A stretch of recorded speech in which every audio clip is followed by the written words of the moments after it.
Jadi kalau ada ayat Al-Quran itu turun, Rasulullah biasanya menyampaikan 7 kali. Pada masa Sayyidina Abu Bakar As-Siddiq radhiyallahu an, ketika terjadi peperangan Yamamah, memerangi orang-orang yang murtad ya, memerangi orang-orang murtad, kelompoknya Musailamah Al-Kadzab, ada sekitar 300 penghafal Al-Quran itu gugur dalam perang itu. Ini banyak penghafal Al-Quran yang meninggal pada perang Yamamah. Banyak penghafal Quran yang meninggal. Saya khawatir perang-perang berikutnya tambah banyak yang meninggal. Karena para sahabat kalau hafal Quran, ya, Al-Quran itu bukan cuma dihafal, para sahabat itu ngerti. Memang termotivasi untuk perang.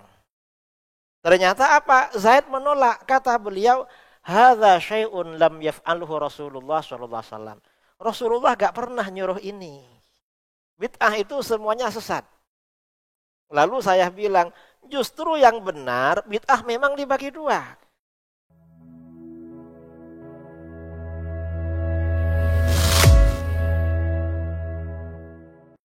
Nah, kita kembali kepada topik, pada tema.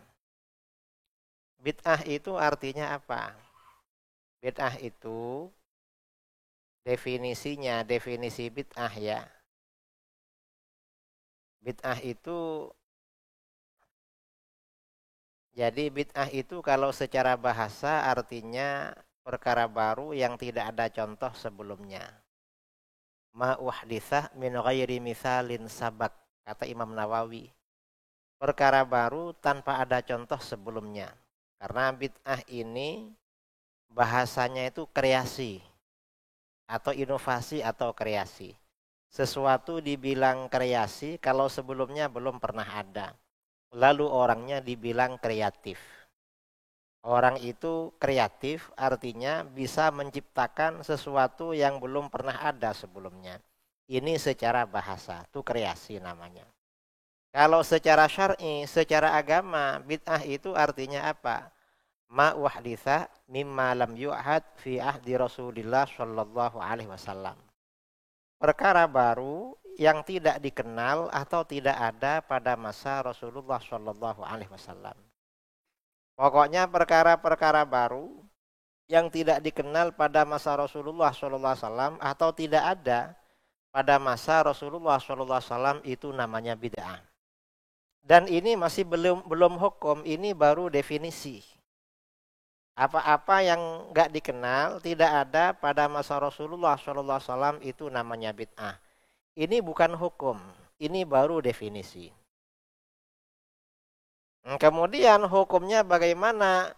Kata para ulama, Al-Imam Izzuddin bin Abdus Salam, ya, juga Imam Nawawi, ulama lain, bid'ah itu dibagi menjadi dua. Ini Imam Syafi'i dulu yang mengatakan ya, Imam Syafi'i mengatakan bid'ah dibagi menjadi dua. Ada bid'ah hasanah, ada bid'ah sayyi'ah. Ada bid'ah yang baik, ada bid'ah yang buruk. Bahkan kata Imam Izzuddin bin Abdus Salam, sebenarnya bid'ah itu bukan cuma dibagi dua, tetapi dibagi sesuai dengan hukum yang 5. Bid'ah itu ada yang wajib, kemudian ada yang sunnah, kemudian ada yang mubah, kemudian ada yang makruh, kemudian ada yang haram.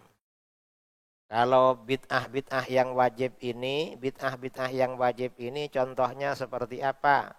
Menyatukan Al-Quran dalam mushaf. Itu wajib. Rasulullah SAW gak pernah perintahkan satukan Al-Quran dalam satu buku, gak pernah.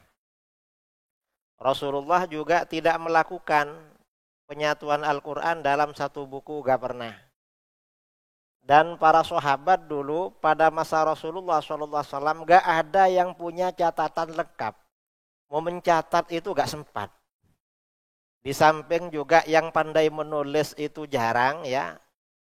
Para sahabat itu andalannya hafalan. Jadi kalau ada ayat Al-Quran itu turun, Rasulullah biasanya menyampaikan 7 kali. Al-Quran itu dibaca 7 kali, itu banyak yang hafal. Banyak yang hafal. Kemudian sebagian sahabat ada yang mencatat hafalan-hafalan. Sebagian sahabat itu ada yang punya catatan surat ini, ada yang punya catatan surat ini. Tapi kalau yang hafal banyak, yang punya catatan lengkap gak ada. Itu penghimpunan Al-Quran dalam mushaf. Kemudian pada masa Sayyidina Abu Bakar As-Siddiq radhiyallahu an, ketika terjadi peperangan Yamamah, memerangi orang-orang yang murtad ya, memerangi orang-orang murtad, kelompoknya Musailamah Al-Kadzab, ada sekitar 300 penghafal Al-Quran itu gugur dalam perang itu. Jadi 300 penghafal Al-Quran itu gugur. Akhirnya apa? Sayyidina Umar bin Al-Khattab mendatangi Sayyidina Abu Bakar As-Siddiq. Datang, lalu beliau lapor, ya Khalifah Rasulillah, hai Khalifah Rasulullah, innal qatla qad istaharra bil qurra yaumal yamamah. Ini banyak penghafal Al-Quran yang meninggal pada perang Yamamah. Banyak penghafal Quran yang meninggal. Saya khawatir perang-perang berikutnya tambah banyak yang meninggal. Karena para sahabat kalau hafal Quran, ya Al-Quran itu bukan cuma dihafal, para sahabat itu ngerti. Memang termotivasi untuk perang. Orang semakin ngerti Al-Quran ingin perang. Karena banyak janji-janji surga di situ. Jadi kata Sayyidina Umar, gimana ini? Tambah banyak yang meninggal. Semakin perang. Nah, kalau penghafal Al-Quran banyak meninggal, fayadhabu syai'un minal Quran. Nanti hilang Quran yang dihafal.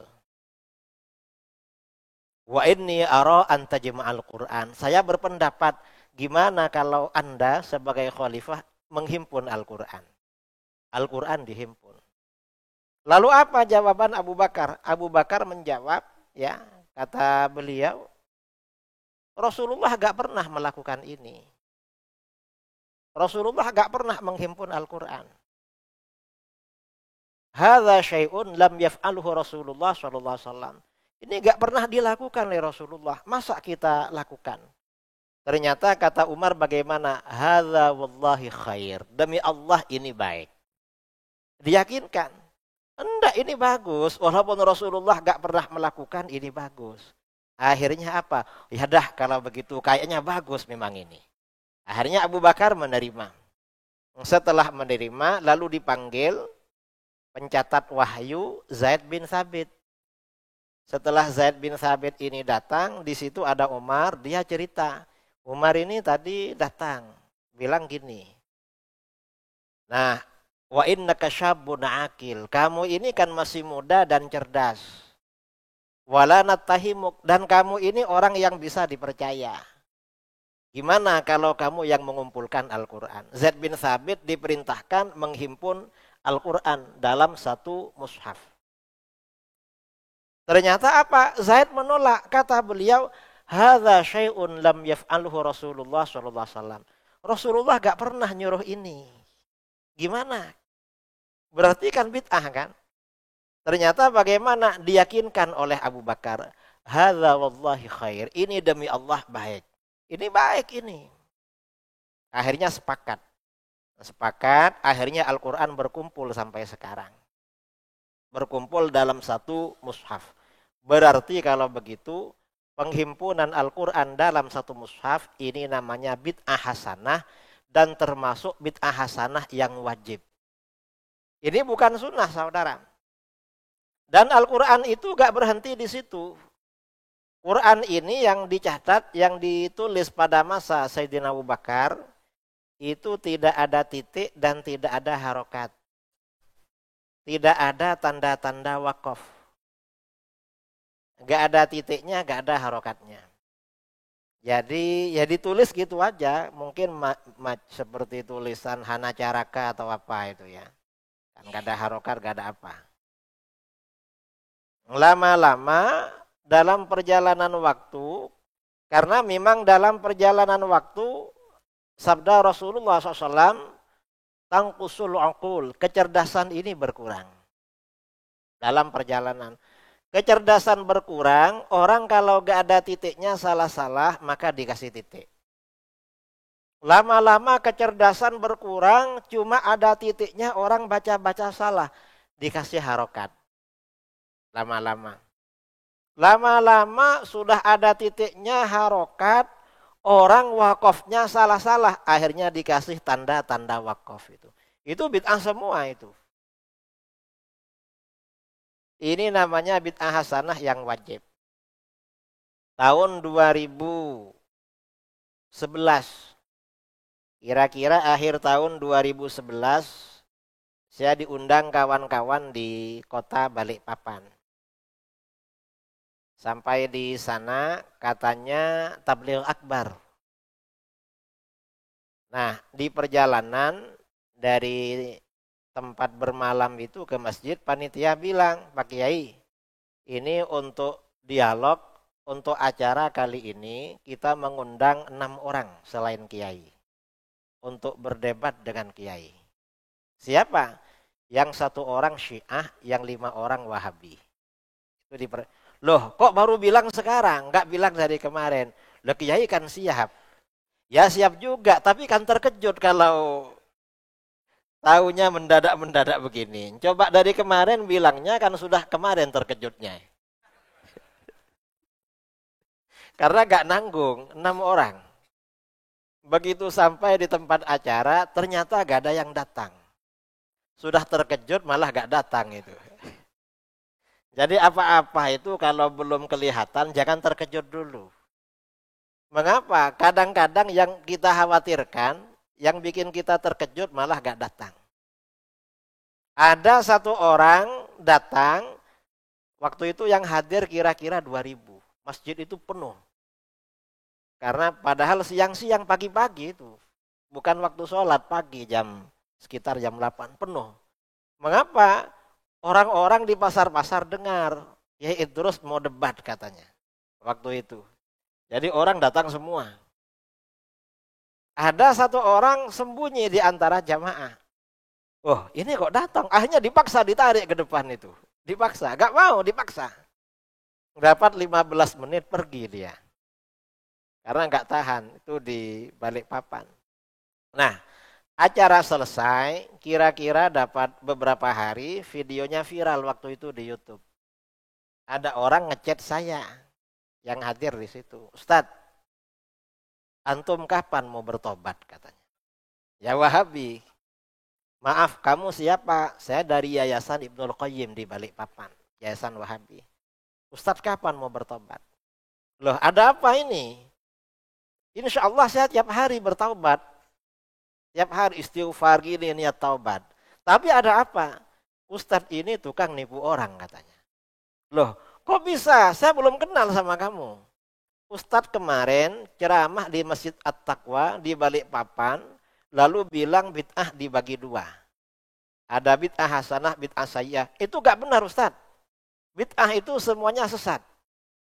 Lalu saya bilang, justru yang benar, bid'ah memang dibagi 2.